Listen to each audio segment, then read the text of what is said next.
Hello दोस्तों, स्वागत है आपका आपके अपने चैनल इलेक्ट्रिकल गोपाल में। गाइस, आज की क्लास काफी इंपॉर्टेंट है। देखिए, जो भी छात्र यहाँ पे यूपी पीसीएल टीजी2 की एग्जाम की तैयारी कर रहे हैं, यूपी पीसीएल टीजी2 एग्जाम की यहाँ पे देखिए तैयारी कर रहे हैं, उन सभी छात्रों के लिए काफी इंपॉर्टेंट है। इंपॉर्टेंट क्यों है? देखिए, आज की क्लास में यहाँ पे only IE rule, Indian electricity rule से हम यहाँ पे समझेंगे, क्वेश्चंस वगैरह भी देखेंगे।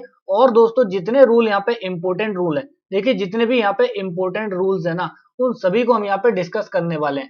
मोस्ट इंपोर्टेंट ये क्लास यहाँ पे रहने वाली है। जिस टाइप से यूपी पीसीएल अपने देखिए पैटर्न पे, यूपी पीसीएल अपने पैटर्न पे देखिए आई रूल वगैरह से क्वेश्चन डिस्कस करता है, उसी टाइप के यहाँ मैंने समझाने की कुछ कोशिश की है। तो ज्यादा से ज्यादा छात्रों से रिक्वेस्ट है, इस क्लास को एक बार अपने साथियों में, दोस्तों में शेयर कर दीजिए और इलेक्ट्रिकल गोपाल को सब्सक्राइब कर लीजिए। देखिए, हम शुरू करने वाले हैं इंडियन इलेक्ट्रिसिटी रूल। काफी इंपोर्टेंट यहाँ पे क्लास रहने वाली है। तो चलिए दोस्तों, बिना टाइम वेस्ट किए हम ये कि यहाँ पे आई रूल को शुरू कर लेते हैं। सबसे पहले हम डिस्कस करने वाले हैं आईई रूल 28 को। देखिए 28 को यहाँ पे डिस्कस करने वाले हैं। ये यहाँ पे दोस्तों वोल्टेज लेवल से यहाँ पे रिलेट करता है। किससे रिलेट करता है? वोल्टेज लेवल से। ये बताता है कि यहाँ पे इतने वोल्टेज, ये यहाँ पे लो वोल्टेज है, मीडियम, हाई वोल्टेज। यहाँ पे देखिए मैंने आपके लिए कुछ एक स्लाइड भी लगाई है। जो लो वोल्टेज होता है वो होता है लेस देन 250 वोल्ट। देखिए 250 से वोल्टेज जो कम की वोल्टेज होगी, वो देखिए यहाँ पे लो वोल्टेज की कैटेगरी में रखी जाती है। और जो 250 से ऊपर की वोल्टेज होती है और 650 तक, ठीक है, 650 वोल्टेज तक जो होती है, यहाँ पे आप देख सकते हैं, तो ये यहाँ पे मीडियम वोल्टेज की कैटेगरी में आती है। अगला अगर हम बात करें तो हाई वोल्टेज की देखें, तो 650 वोल्टेज से जो वोल्टेज 33 केवी की कैटेगरी में चली जाती है, उसको यहाँ पे हाई वोल्टेज, जिसको हम एचवी से भी जानते हैं। और एक्स्ट्रा हाई वोल्टेज की अगर बात करें तो 33 केवी से अबव की वोल्टेज, 33 केवी से ऊपर की जितनी वोल्टेज होती है, उसको यहाँ पे एक्स्ट्रा हाई वोल्टेज के नाम से जाना जाता है। ठीक है, तो ये दोस्तों आई रूल 28 की कहानी यहाँ पे समाप्त हो जाती है। ठीक है, अब बात कर लेते हैं आई रूल 30 के बारे में। ये रिलेट करता है गाइज यहाँ पे सर्विस मैन से, सर्विस मैन से रिलेट करता है। तो छात्र मुझे कमेंट करके ये बताएंगे कि सर्विसमैन क्या होता है। सर्विसमैन जो होता है वो यहाँ पे क्या होता है? ज्यादा से ज्यादा छात्र कमेंट करके बताइए क्या होता है। ठीक है, ज्यादा से ज्यादा छात्र कमेंट करके बताएंगे। हम चलते हैं गाइस अगले आई रूल पे। ये देखिए, इंडियन इलेक्ट्रिसिटी रूल 35 क्या कहता है? भाई 35 कहता है रिलेटेड टू डेंजर मार्क, यानी कि डेंजर प्लेट से रिलेट करता है, खतरे के निशान से ये यहाँ पे रिलेट करता है। 35 आपको याद रखना है, डायरेक्टली एग्जाम में पूछेगा कि इंडियन इलेक्ट्रिसिटी रूल जो है वो 35 किससे रिलेट करता है? तो डेंजर मार्क या कह सकते हैं डेंजर प्लेट से रिलेट करता है। Medium voltage, high voltage, extra high voltage, generator हो या मोटर या ट्रांसफॉर्मर या फिर पोल्स हो, इन सभी पे यहाँ पे डेंजर प्लेट लगी होनी चाहिए। तो मोस्ट इंपोर्टेंट है, क्या है भाई? मोस्ट इंपोर्टेंट है। ज्यादा से ज्यादा छात्र एक बार इस वीडियो को शेयर कर दीजिए। देखिए आईई रूल 38 के बारे में यहाँ पे बात कर लेते हैं। आईई रूल 38 के बारे में अगर हम बात करें तो ये बोलता है मोटर हो, जनरेटर हो, चाहे ट्रांसफॉर्मर हो, चाहे रेक्टिफायर हो, या फिर यहाँ पे वेल्डिंग सेट हो, इन सभी पे यहाँ पे प्रॉपर इंसुलेशन होनी चाहिए। क्या होनी चाहिए भाई? Proper insulation. तो ये किससे रिलेट करता है? ये रिलेट करता है यहाँ पे इंसुलेशन से। आईई रूल 38 रिलेट करता है इंसुलेशन से। ठीक है, किससे? इंसुलेशन से। तो मोस्ट इंपोर्टेंट है। देखिए इन पॉइंट्स को कहीं ना कहीं नोट करते रहिए और अपने नोट्स में ऐड करते रहिए, क्योंकि डायरेक्टली सिलेक्टेड ये आई रूल है जो बार बार एग्जाम्स में क्या हो रहे हैं भाई? रिपीट हो रहे हैं, रिपीट हो रहे हैं ये एग्जाम। ठीक है, रिपीट हो रहे हैं। तो ज्यादा से ज्यादा छात्र जो हैं इन आई रूल्स को अपने नोट्स में ऐड कर लीजिए, अगर नहीं लिखे हैं। अगर लिखे हैं आपने तो अच्छी बात है। अब आईई रूल 48 को यहाँ पे देख सकते हैं, रिलेट करता है यहाँ पे लीकेज करंट से। ये आई रूल बहुत ज्यादा इंपोर्टेंट है, मैं बता रहा हूँ, बार बार एग्जाम में पूछता है। ये क्या कहता है? आईई नियम 48 के अनुसार लीकेज करंट की अधिकतम अनुमत मान को पूर्ण भार धारा के 1/5000 गुना से आगे अधिक नहीं होना चाहिए। यानी कि ये रिलेट करता है आपका लीकेज करंट से। और ये बोलता है, लीकेज करंट से बोलता है कि आपके घर में या कहीं भी वायरिंग में आपकी जो लीकेज करंट है वो 1/5000 टाइम्स से ज्यादा नहीं होनी चाहिए, 5000 गुना से ज्यादा नहीं होनी चाहिए। इतनी यहाँ पे लीकेज करंट यहाँ पे अलाउ है। लेकिन इससे ज्यादा अगर होती है तो यहाँ पे वो खतरा है भाई। ठीक है, तो यहाँ पे खतरा है, तो ये नहीं होना चाहिए, इससे ज्यादा नहीं होनी चाहिए।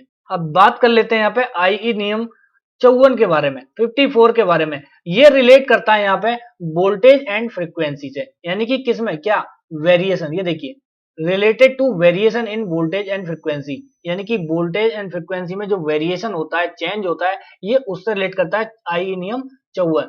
लो वोल्टेज में जो वेरिएशन होता है, अलाउ होता है, ये होता है यहाँ पे देखिए ±6%, ±6% लो वोल्टेज और मीडियम वोल्टेज में, ठीक है।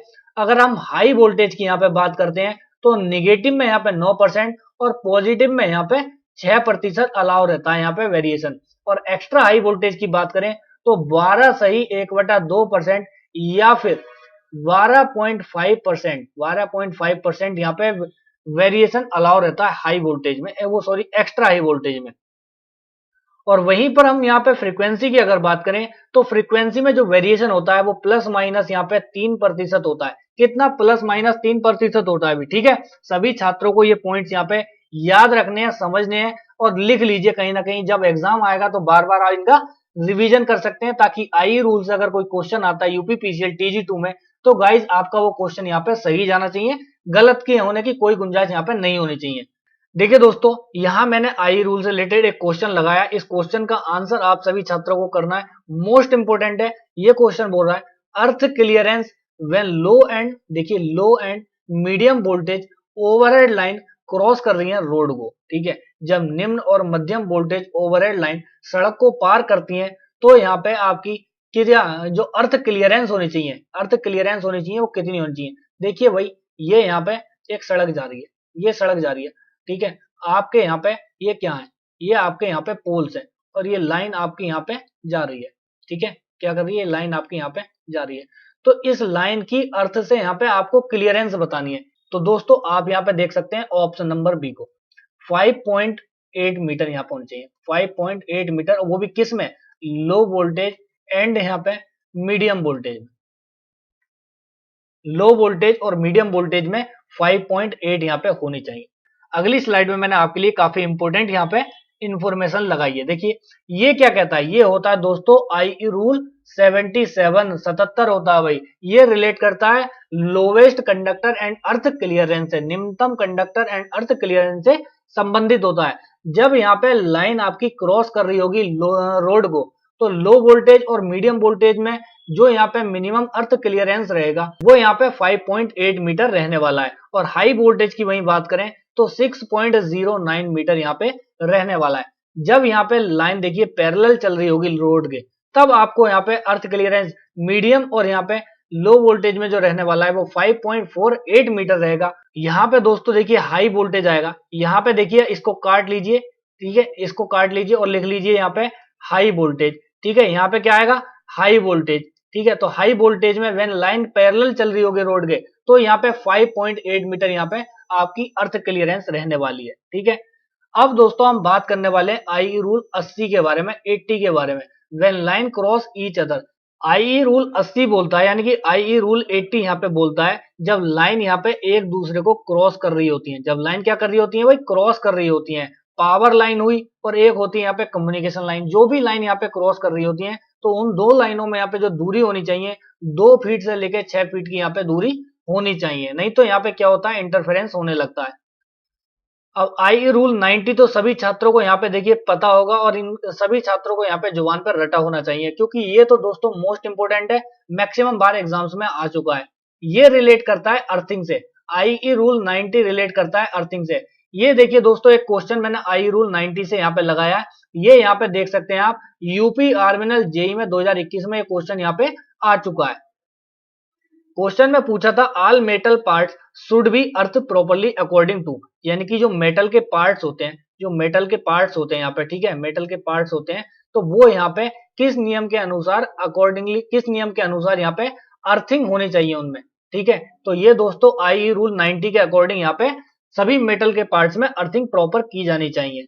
तो गाइज आज की क्लास में देखिए बस इतने इंपॉर्टेंट आई रूल यहाँ पे मैंने रखे थे। अगर आप चाहते हैं कि मैं आई रूल से रिलेटेड और इंपॉर्टेंट यहाँ पे क्वेश्चंस आपके लिए लेके आऊं, इसका पार्ट 2 आप सभी छात्रों के लिए लेके आऊं, तो ज्यादा से ज्यादा छात्र जो है इस वीडियो के या इस क्लास के कमेंट सेक्शन में कमेंट करके मुझे बता सकते हैं, तो मैं आप सभी छात्रों के लिए यूपीपीसीएल टीजी2 के लिए और इंपॉर्टेंट आई रूल आपके लिए लेके आ जाऊंगा। ठीक है, तो ज्यादा से ज्यादा छात्र जो इस वीडियो के कमेंट सेक्शन में कमेंट कर सकते हैं।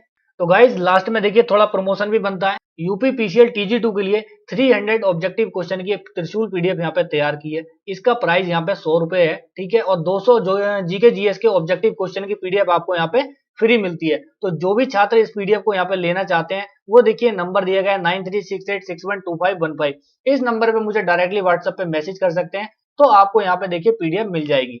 इस पीडीएफ में देखिए यूपीपीसीएल का जो यहाँ पे पैटर्न रहता है उसी पैटर्न पे बेस्ड यहाँ पे क्वेश्चन रखे गए हैं। Most important only selected question रखे गए हैं। तो ज्यादा से ज्यादा छात्र जो है इस पीडीएफ को ले सकते हैं। ठीक है, तो मिलते हैं गाइस नेक्स्ट वीडियो में, तब तक के लिए जय हिंद।